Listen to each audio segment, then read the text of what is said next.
Isabel Revuelta Poe, internacionalista, historiadora del arte, especializada en México y autora de esta su más reciente obra, Hijas de la Historia, las mujeres que construyeron a México.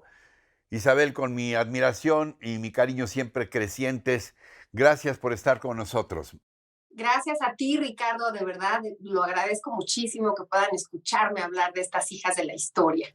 Hijas o madres o hermanas de la historia, porque algunas de ellas, eh, yo diría que prácticamente todas, pero sobre todo algunas de ellas fueron claves en ciertos momentos del devenir de siglos en este país, Isabel.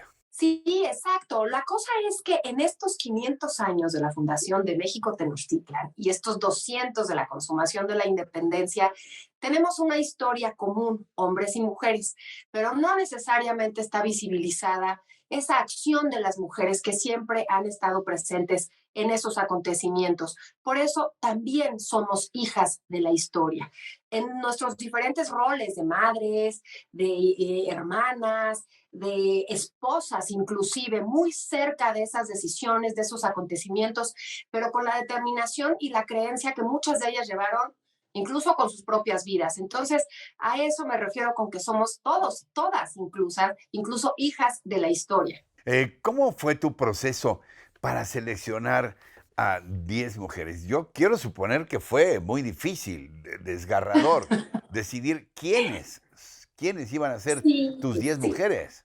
Sí, mira, la verdad es que este libro de Editorial Planeta, déjame decirte que además Sí. me parece que es un objeto bellísimo, es una muy No, y linda la edición edición. está preciosa, ya la estuve disfrutando con una tipografía, un diseño gráfico muy, muy atractivo, hasta perfume, diría yo, si esté muy femenino. Es muy bella la edición, es un arte, es arte objeto, es un libro muy bello y es para todo público.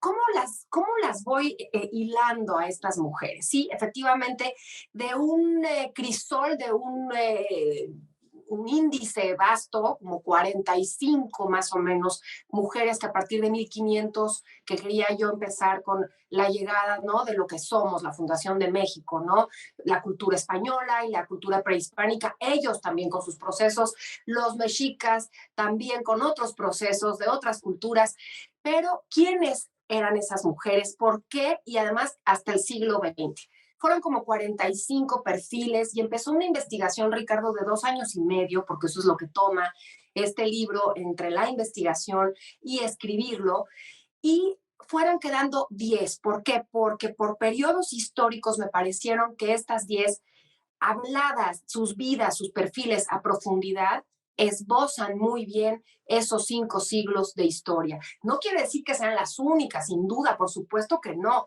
Hay muchísimas otras, pero visibilizar a estas 10 me parece que dan muy bien esos acontecimientos y ese recuento del que estamos hechos todos. Ahora, entre tu selección hay mujeres que evidentemente todos conocemos, para empezar la propia Malinche o Malinche, Sor Juana Inés de la Cruz, por supuesto, pero también te ocupas de personajes, de ciertas mujeres que en su tiempo incluso estuvieron estigmatizadas, como el caso de la Güera Rodríguez, por ejemplo. ¿Qué te llevó, qué te dio el valor para incluirla en este grupo selecto y por qué también estas mujeres que no son tan conocidas y si lo fueron o si lo son en su momento, estigmatizadas? Claro, lo dices muy bien. La verdad es que la historia, si hay procesos que se los pasa por alto, digamos, no hay mucha luz en algunos periodos históricos, incluso el virreinato, ¿no? Es un periodo Sí. que no nos han enseñado. Hemos sido más tiempo virreinato, Ricardo, que México independiente, y sin embargo no estamos acostumbrados a hablar ni a estudiarlo. Ahora imagínate con las mujeres. Había mujeres muy importantes que yo quería destacar de estos periodos, de este periodo fundacional, puesto que ahí es el laboratorio donde se da el sincretismo cultural, el mestizaje, se dan una cantidad de procesos que nos llevan a lo que somos. Y cuando llego a la Güera Rodríguez, posterior a estas mujeres del virreinato y de la época de la conquista, me doy cuenta que hemos hablado mucho de las mujeres que levantaron las armas, de Josefa Ortiz de Domínguez, de una Leona Vicario, incluso que tiene hijos en las cuevas por ir detrás de los insurgentes, grandes mujeres también. Sí. Pero la Güera Rodríguez era una muy mala interpretación, una mujer conocida de habladas y de dulces y narrativas habladas de Artemio de Valle Arizpe. Pasó a la historia como una Matajari, como una espía que por bella y por andar de cama en cama, entonces lograba favores. Y sin embargo, no tiene el tamaño que merece en la historia. Y últimamente ha habido muchas investigaciones, una muy importante de Silvia Marina Arrom, donde recupera a la mujer de carne y hueso, a esa Güera Rodríguez, y la ubica en la importancia que tuvo, que es la cercanía de un grupo de mexicanos que ya se sentían arraigados a esto que es México, los famosos criollos autonomistas, por los cuales empieza el movimiento de separación de España.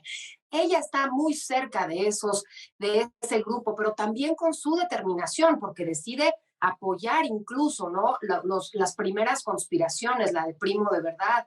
También habla con el virrey, es una mujer instruida, y le dice, no me la estoy pasando bien con mi primer marido, celoso, golpeador. Entonces, no conocemos a esa verdadera, el personaje, el mito es más grande, y hay que conocer verdaderamente a esa mujer que también se la juega por esas ideas que tenía de un México nuevo. Me llama la atención también que hablas de la más mexicana de las mexicanas, que no era mexicana, la china poblana. ¿Hay también algún intento en tu obra por decirnos a todos que los mexicanos, las mexicanas particularmente, atendemos a una serie de raíces muy diversas, a una serie de influencias, y que todo ello nos ha venido conformando a lo largo de los siglos para llegar a lo que somos hoy? Justamente, Ricardo, lo hilas muy bien. Eso es hijas de la historia, es eso de lo que estamos hechos. ¿Por qué? Porque la riqueza cultural de lo pasado la tenemos presente. Decía Ricardo Bonfil Batalla, la multiculturalidad de México es nuestra mayor riqueza. O Rodolfo Stavenhagen, ¿no? Incluso en los años 90 Sí. hablaba de esa riqueza cultural.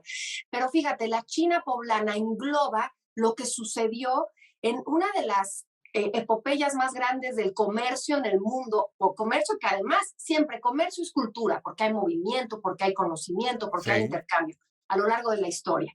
Y la Nao de China, que sí. es una ruta, el galeón de Acapulco, el galeón de Manila, es una ruta que dura 250 años y nos va a llegar todo el mundo por ahí. Y todo el mundo de Oriente, lo chinesco, lo exótico, lo otro, pero estamos hechos de eso Ujú. otro, porque nada más basta ver nuestra comida, ahí viene toda esa influencia del Oriente. 300 años casi estuvo esta ruta y nos llegaron especias, nos llegó conocimiento, marfiles, tibores y gente, la China poblana, los chinos, los muchachitos, las muchachitas, y traían también estos vestuarios de Oriente, nos llama la atención en estos cajones que se vendían en el Parián, nombre que se le daba en Manila al mercado, Parián.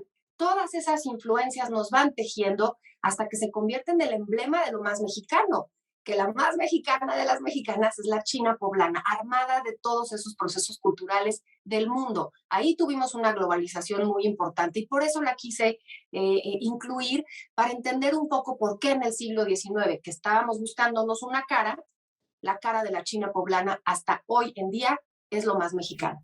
Ahora, también me ha fascinado la forma en que describes a una mexicana que tuvo esta multicultura para siempre asumirse como una gran habitante icónica de este país. Todos la recordamos en María Candelaria, pero también hizo películas notables como Volando a Río en Hollywood, en fin.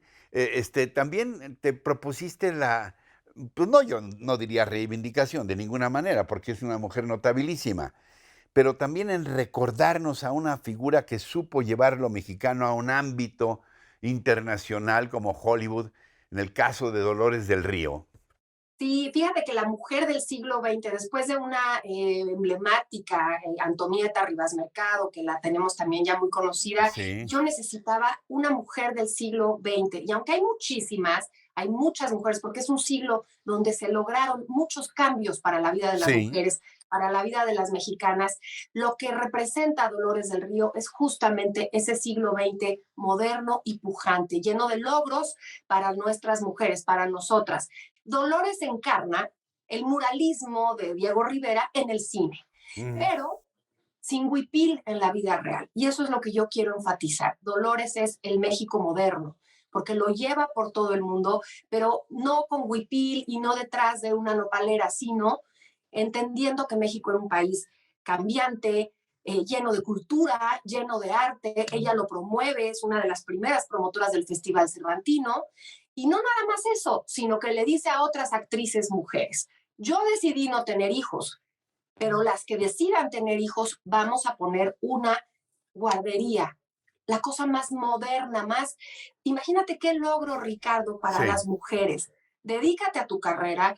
Los hermanos Bichir crecieron en esa guardería Dolores del Río y logró los mejores maestros, una gran alimentación para que las mujeres se pudieran dedicar a su carrera en un siglo que ni siquiera votábamos a la mitad de ese siglo. Entonces, Dolores me parece que sí como actriz es muy valiosa, pero como una hija de la historia, es el siglo XX que nos cambia a muchas. Isabel, dos preguntas muy Sí, profundas.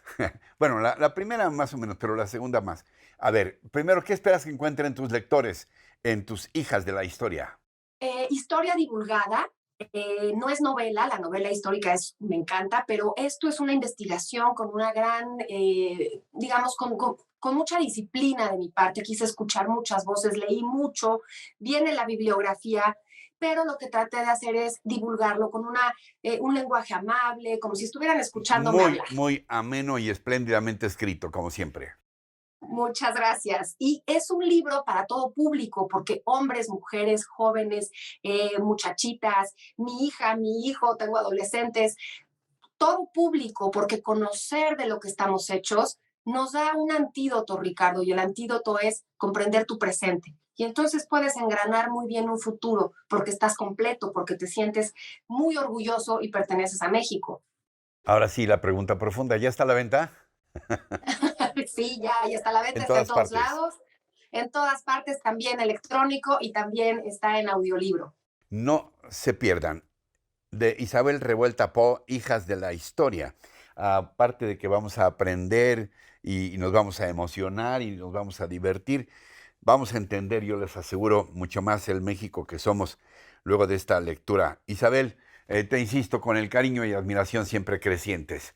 Gracias por estar con Muchísimas nosotros, gracias. por esta conversación. Gracias. A ti, Ricardo, muchas gracias. Y gracias también a ustedes por su atención, por su compañía y lo que más aprecio, su confianza en este espacio.